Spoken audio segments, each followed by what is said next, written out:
itu dia sentimen market untuk hari ini Bapak Edo. Betul? Ada yang mau disampaikan lagi mengenai Coba. sentimen market hari ini? Coba tanyain ke gua. Coba Apa? ya. Sentimen apa yang paling berpengaruh untuk hari ini?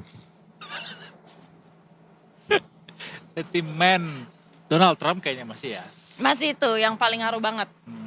Gua nggak bisa bilang apa, kenapa, dan bagaimana sih. Karena Ya. kan kita nggak ada analisnya sekarang. Betul. Tapi kalau dari sentimen-sentimen yang tadi dipaparin di VT sebelumnya, Detikers, memang beberapa sentimen hari ini banyak dipengaruhi sama global ya.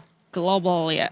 Seperti misalnya kita baca dulu deh satu-satu nih Yes, market nih. sentimen untuk hari ini ketika perdagangan belum dimulai. Ini sentimen-sentimen sudah diproyeksikan oleh sejumlah analis begitu. Jadi mulai dari bursa global yang bergerak variatif sampai hari Jumat pekan lalu. Ya. Di tengah tingginya ketidakpastian kebijakan tarif Trump, kemudian juga termasuk ke bursa Asia juga variatif. Sampai ke di bursa domestik itu ada 3 emiten BEI yang cukup aktif diperdagangkan Ya. selama sepekan ini, yaitu Brand, Cuan, dan PTRO. Ini adalah emiten-emiten berkapitalisasi jumbo ya, seperti nama judul film yang hari ini lagi banyak banget ditonton sama orang-orang Indonesia. Udah nonton belum Detikers? Wujud belum coba? Gimana sih? Nangis nggak tapi? Enggak Jujur. Gue udah 3 kali nonton. Oh ya? Iya. Sebagus Yang pertama nggak nangis, cuma ya keren. Animasi Indonesia. Yang kedua, gue pengen tahu ini aja, apa namanya, kayak melihat lebih detail karakter-karakternya. Iya, Yang ketiga udah having fun aja. Oh, Gitu. mau yang bagus, keempat nggak? worth it. Bareng sama lo. Iya. Ya boleh. Abis ini ya. Oke. Oke, kita lanjutin dulu nih. Oke. Jadi Detikers, hari ini kita lihat dulu harga saham gabungan Di Indonesia. jam 4 nih soalnya ya kan. Sudah jam 4 lewat Betul. 10. ISG hari ini ditutup cukup strong dengan mendarat di level 6.368 alias naik 106 poin. Oke. 1,7% naiknya. Lagi-lagi kita ucapkan selamat untuk teman-teman yang sudah berhasil mencuri cuan gitu ya. Kalau kemarin kita ngobrol sama Mega Capital Sekuritas, kan katanya kalau udah hijau, portofolio di tengah volatilitas yang cukup tinggi saat ini, boleh dilepas dulu sahamnya. Cuma sebenarnya ada pertanyaan gue akan lebih lanjut sih, karena waktu itu konteksnya adalah Donald Trump masih mencoba untuk melawan tarif dari China kan. Kalau sekarang kan udah melunak nih, kira-kira kayak gimana nih? Karena memang ISG dilihat cukup confidence gitu ya para investor untuk melakukan transaksi di pasar modal. Terlihat dari kenaikan ISG hari ini juga cukup tinggi, lebih dari 1%. Makanya kita penasaran juga sebenarnya, apakah sudah berubah lagi nih pendekatan investasinya atau masih cash is king nih sekarang. Jadi kita amankan aset kita dulu. Tapi kalau yang boleh gue ulang sekali lagi, kemarin itu rekomendasinya adalah kalau udah hijau, aset yang kita koleksi itu boleh dilepas dulu.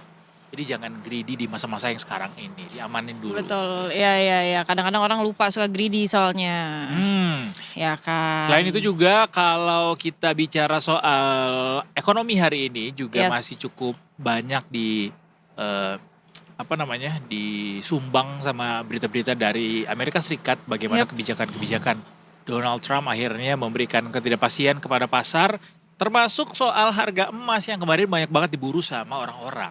Harga emas keluaran Antam yang saat ini tercatat sudah di level 1,896 juta alias 4.000 lagi itu udah 1,9 juta.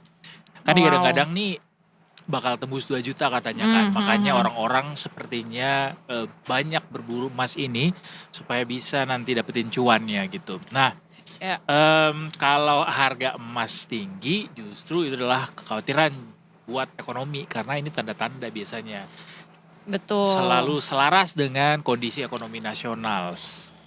Karena ketika muncul spekulasi seperti ketidakpastian ekonomi, resesi atau krisis keuangan, you name it, itu bisa meningkatkan permintaan emas sebagai aset yang dirasa paling aman di antara yang lainnya. Makanya kalau orang banyak berburu emas, berarti ada kekhawatiran akan kondisi ekonomi saat ini. Tapi apakah betul emas jadi yang paling aman untuk saat ini? Berdasarkan sebenarnya. catatan Heeh. empiris atau sejarah, emas selalu dipilih oleh orang-orang untuk menjadi tempat yang paling aman menyimpan asetnya. Ya. Karena emas ini cenderung naik harganya selalu. Mhm. Jadi dia adalah aset pelawan inflasi. Kalau orang-orang lagi pada turun, dia bisa naik. Gitu. Tapi kalau misalkan kita mau cari yang lain nih selain emas, ada apa aja sih sebenarnya? Kalau ada apa aja sebenarnya banyak. Instrumen investasi kan gak cuma emas atau saham Yang doang ya, aman deh, yang Detikers. aman. Gue gak bisa bilang Untuk aman saat apa ini. enggak untuk saat ini. Tapi kalau misalnya dari rekomendasi-rekomendasi orang-orang sih katanya ya mau apakah itu di reksadana, tapi reksadana jangan reksadana saham, reksadana pasar uang atau pendapatan tetap itu bisa, atau ke obligasi juga bisa gitu. Kalau ke kripto, ke saham mungkin agak ngeri sekarang, banyak tinggi risikonya. Rizky ya. Tapi kalau ke saham juga nggak apa-apa karena ada juga yang namanya penghasilan dari dividen. Kalau lo pegang saham sebuah emiten cukup banyak lembarannya dan emiten ini cukup royal juga dalam memberikan dividen.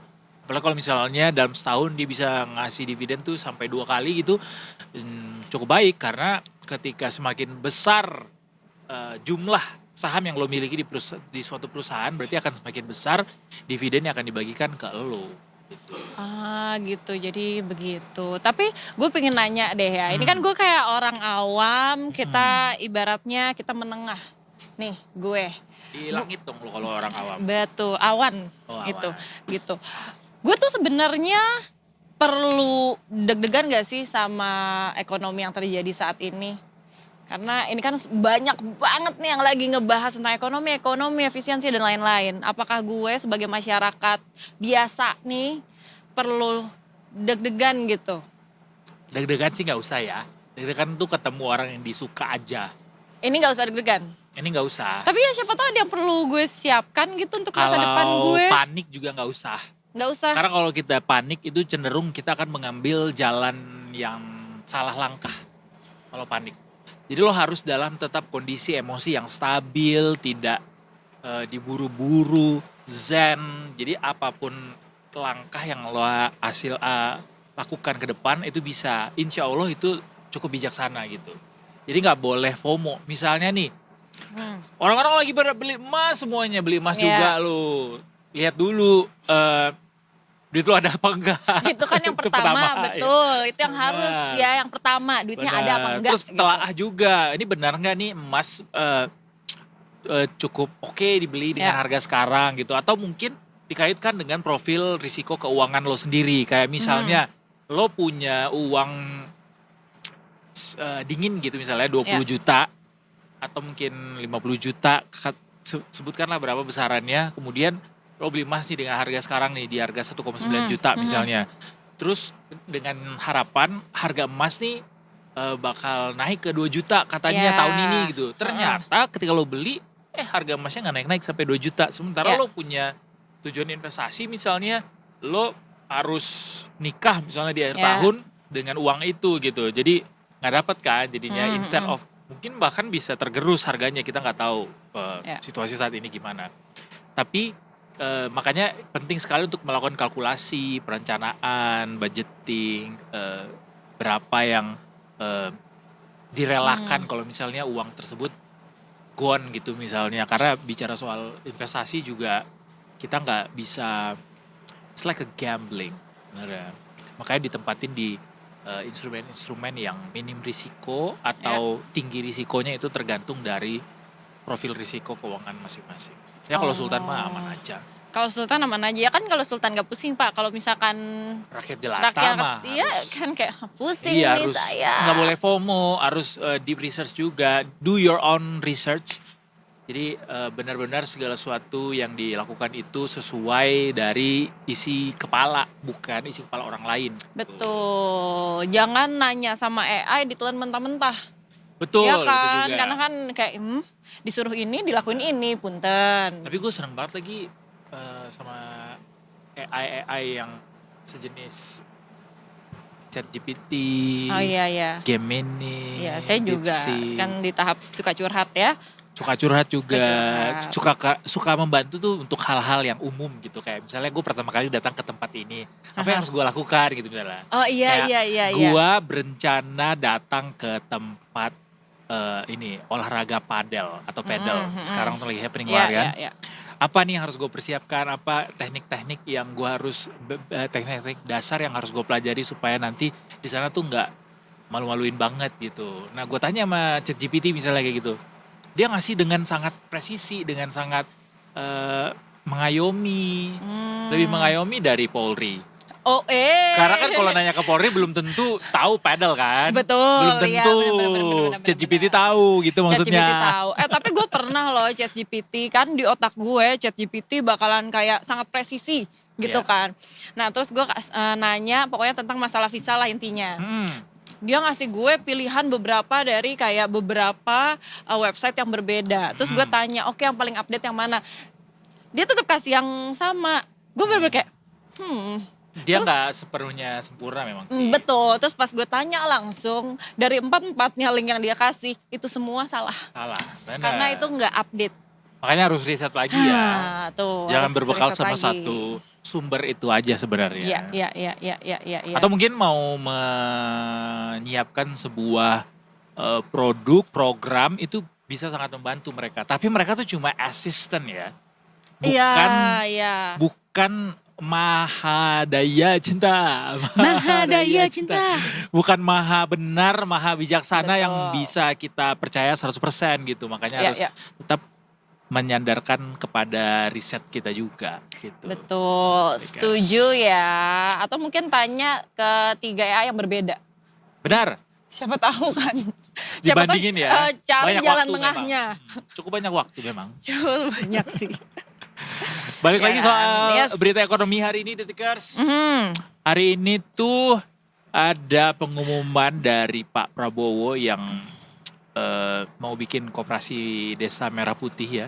Kan rencananya Oke. nih tadi tuh ada banyak sekali menteri-menteri yang melakukan konferensi pers soal koperasi Desa Merah Putih ini yang katanya butuh 400 triliun untuk membuat 80.000 koperasi merah putih di desa.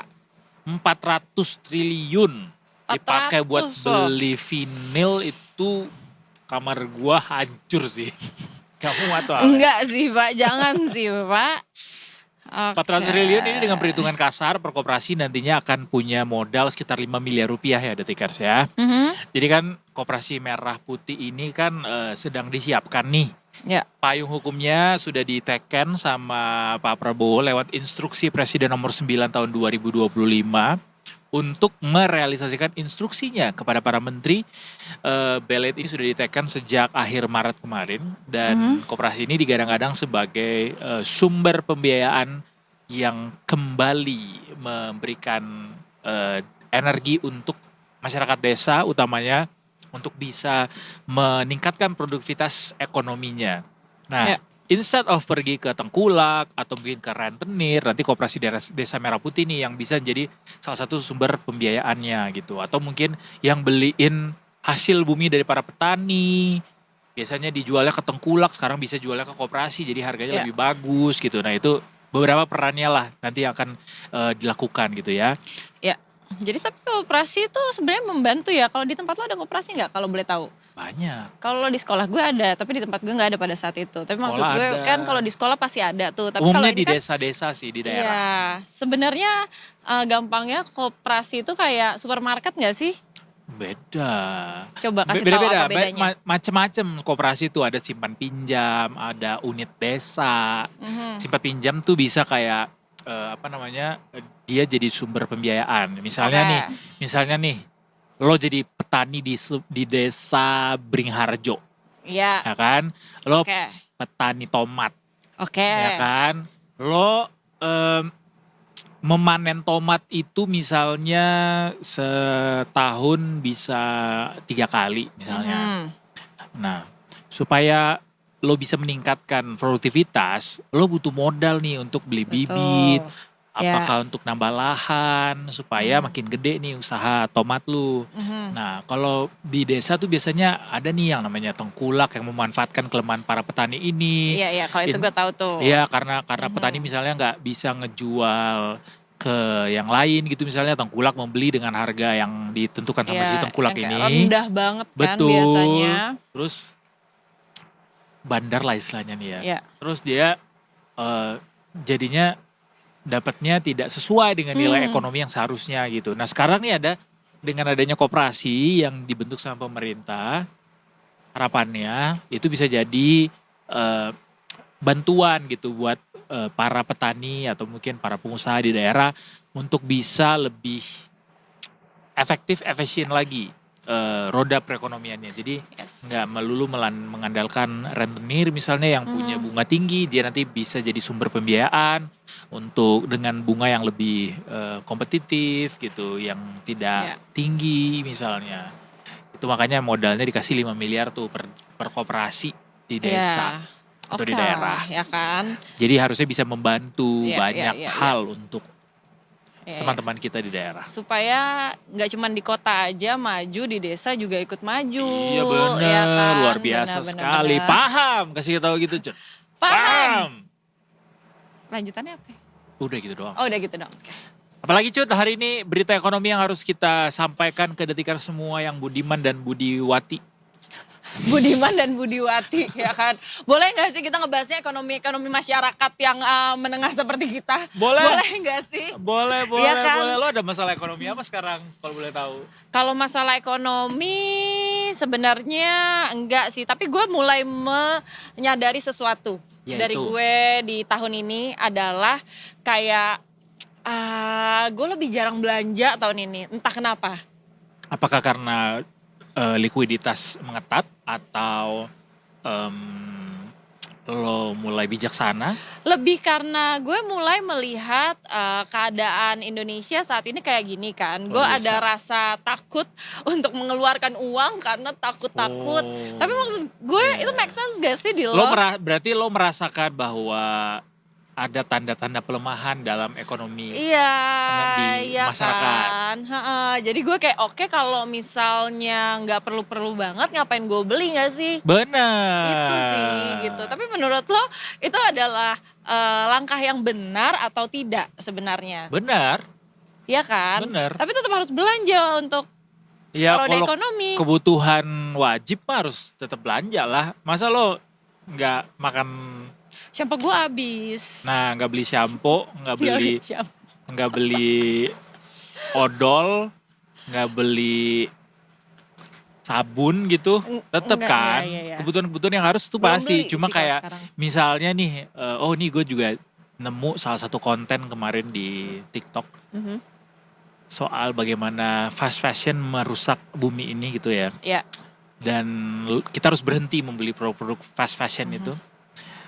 Itu juga salah satu yang apa namanya ya, kegiatan atau kebijaksanaan yang lo harus terapkan gitu. Bagaimana Ya. nggak usah banyak-banyak belanja kain tuh, buat apa sih menemuin lemari Wah doang. iya lo harus tahu. Padahal dari setiap helai kain yang lo beli itu misalnya diproduksi dengan tidak cukup baik gitu. Kayak sisi gelap di balik produksi massal. Iya gue